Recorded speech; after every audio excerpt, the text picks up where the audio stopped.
here to spread the word about the magnificence of spiders and how much we can learn from them. Spiders are truly global citizens. You can find spiders in nearly every terrestrial habitat. This red dot marks the Great Basin of North America, and I'm involved with an alpine biodiversity project there with some collaborators. Here's one of our field sites, and just to give you a sense of perspective, this little blue smudge here, that's one of my collaborators. This is a rugged and barren landscape, yet there are quite a few spiders here. Turning rocks over revealed this crab spider grappling with a beetle. Spiders are not just everywhere, but they're extremely diverse. There are over 40,000 described species of spiders. To put that number into perspective, here's a graph comparing the 40,000 species of spiders to the 400 species of primates. There are 2 orders of magnitude more spiders than primates. Spiders are also extremely old.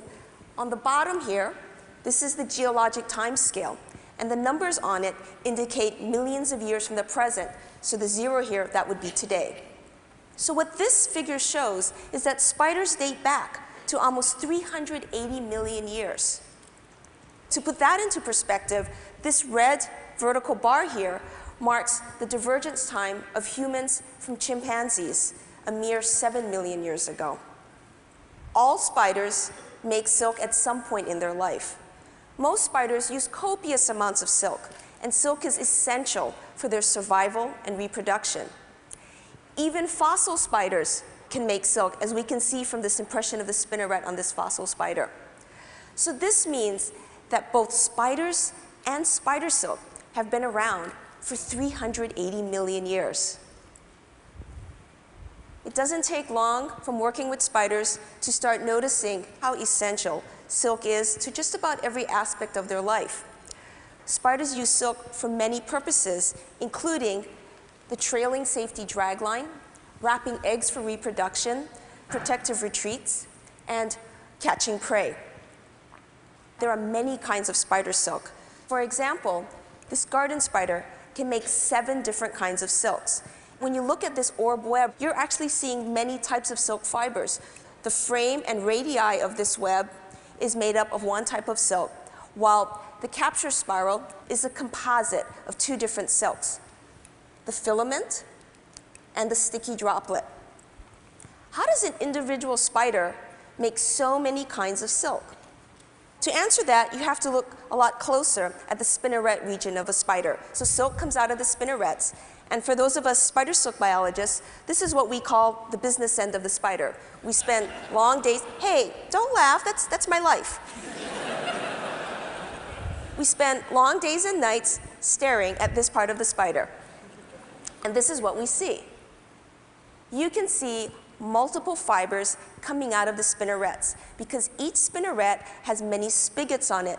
Each of these silk fibers exits from a spigot, and if you were to trace the fiber back into the spider, what you would find is that each spigot connects to its own individual silk gland. A silk gland kind of looks like a sac with a lot of silk protein stuck inside. So if you ever have the opportunity to dissect an orb web weaving spider, and I hope you do, what you would find is a bounty of beautiful, translucent silk glands. Inside each spider, there are hundreds of silk glands, sometimes thousands. These can be grouped into 7 categories. They differ by size, shape, and sometimes even color.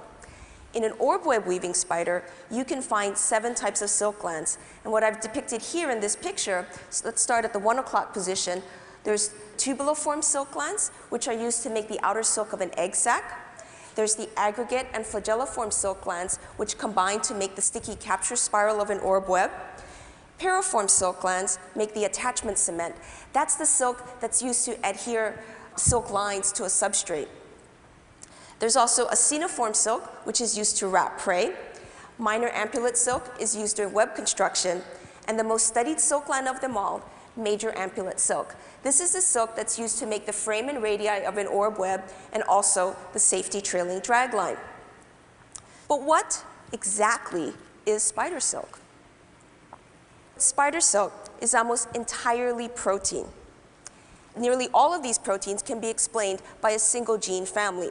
So this means that the diversity of silk types we see today is encoded by one gene family. So presumably, the original spider ancestor made one kind of silk. And over the last 380 million years, that one silk gene has duplicated and then diverged, specialized over and over and over again to get the large variety of flavors of spider silks that we have today. There are several features that all these silks have in common. They all have a common design, such as they're all very long. They're sort of outlandishly long compared to other proteins. They're very repetitive, and they're very rich in the amino acids glycine and alanine. To give you an idea of what a spider silk protein looks like, this is a dragline silk protein. It's just a portion of it from the black widow spider. This is the kind of sequence that I love looking at day and night. So what you're seeing here is the one-letter abbreviation for amino acids, and I've colored in the glycines with green and the alanines in red. And so you can see it's just a lot of G's and A's. You can also see that there's a lot of short sequence motifs that repeat over and over and over again. So for example, there's a lot of what we call polyalanines or iterated A's, AAAAA. There's GGQ. There's GGY. You can think of these short motifs that repeat over and over again as words. And these words occur in sentences. So for example, this would be one sentence. And you would get this sort of green region and the red polyalanine that repeats over and over and over again. And you can have that hundreds and hundreds and hundreds of times within an individual silk molecule. Silks made by the same spider can have dramatically different repeat sequences. At the top of the screen, you're seeing the repeat unit from the dragline silk of a garden Argiope spider.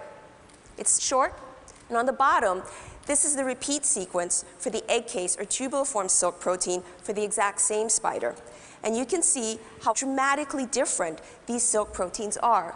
So this is sort of the beauty of the diversification of the spider silk gene family. You can see that the repeat units differ in length. They also differ in sequence. So I've colored in the glycines again in green, alanine in red, and the serines, the letter S, in purple. And you can see that the top repeat unit can be explained almost entirely by green and red, and the bottom repeat unit has a substantial amount of purple. What silk biologists do is we try to relate these sequences, these amino acid sequences, to the mechanical properties of the silk fibers. Now, it's really convenient that spiders use their silk completely outside their body. This makes testing spider silk really, really easy to do in the laboratory because we're actually testing it in air. That's exactly the environment that spiders are using their silk proteins. So this makes quantifying silk properties by methods such as tensile testing, which is basically tugging on one end of the fiber, very amenable. Here are stress strain curves generated by tensile testing, 5 fibers made by the same spider. So what you can see here is that the 5 fibers have different behaviors. Specifically, if you look on the vertical axis, that's stress. If you look at the maximum stress value for each of these fibers, you can see that there's a lot of variation. And in fact, dragline or major ampulate silk is the strongest of these fibers. We think that's because the dragline silk, which is used to make the frame and radii for a web, needs to be very strong.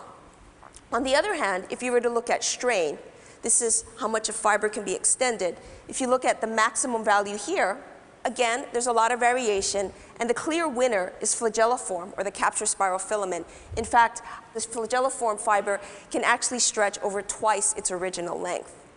So silk fibers vary in their strength and also their extensibility. In the case of the capture spiral, it needs to be so stretchy to absorb the impact of flying prey. If it wasn't able to stretch so much, then basically when an insect hit the web, it would just trampoline right off of it. So if the web was made entirely out of dragline silk, an insect is very likely to just bounce right off. But by having really, really stretchy capture spiral silk, the web is actually able to absorb the impact of that intercepted prey.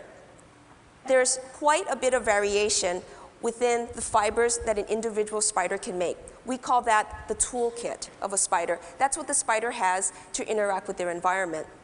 But how about variation among spider species, so looking at one type of silk and looking at different species of spiders. This is an area that's largely unexplored, but here's a little bit of data I can show you. This is a comparison of the toughness of the dragline silk spun by 21 species of spiders. Some of them are orb-weaving spiders, and some of them are non-orb-weaving spiders. It's been hypothesized that orb-weaving spiders, like this Argiope here, should have the toughest dragline silks because they must intercept flying prey. What you see here on this toughness graph is the higher the black dot is on the graph, the higher the toughness. The 21 species are indicated here by this phylogeny, this evolutionary tree that shows their genetic relationships. And I've colored in yellow the orb web weaving spiders. If you look right here at the two red arrows, they point to the toughness values for the draglines of Nephila clavipes and Araneus diadematus. These are the two species of spiders for which the vast majority of time and money on synthetic spider silk research has been to replicate their dragline silk proteins. Yet, their draglines are not the toughest. In fact, the toughest dragline in this survey is this one right here in this white region, a non-orb web weaving spider. This is the dragline spun by Scytodes, the spitting spider. Scytodes doesn't use a web at all to catch prey. Instead, Scytodes sort of lurks around and waits for prey to get close to it, and then immobilizes prey by spraying a silk-like venom onto that insect. Think of hunting with silly string. That's how Scytodes forages.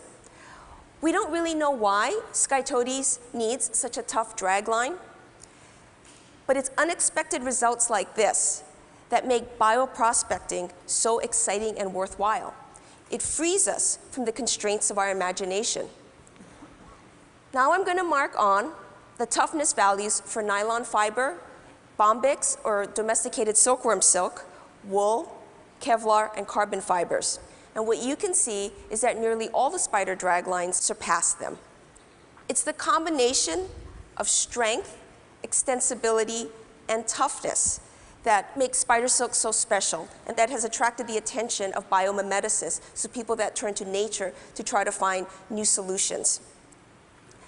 And the strength, extensibility, and toughness of spider silks, combined with the fact that silks do not elicit an immune response, have attracted a lot of interest in the use of spider silks in biomedical applications. For example, as a component of artificial tendons, for serving as guides to regrow nerves, and for scaffolds for tissue growth. Spider silks also have a lot of potential for their anti-ballistic capabilities. Silks could be incorporated into body and equipment armor that would be more lightweight and flexible than any armor available today.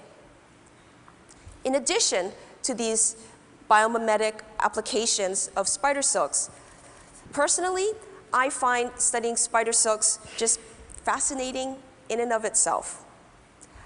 I love when I'm in the laboratory and new spider silk sequence comes in.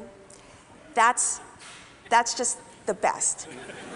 It's like the spiders are sharing an ancient secret with me, and that's why I'm going to spend the rest of my life studying spider silk. The next time you see a spider web, please pause and look a little closer. You'll be seeing one of the most high-performance materials known to man. To borrow from the writings of a spider named Charlotte, silk is terrific. Thank you.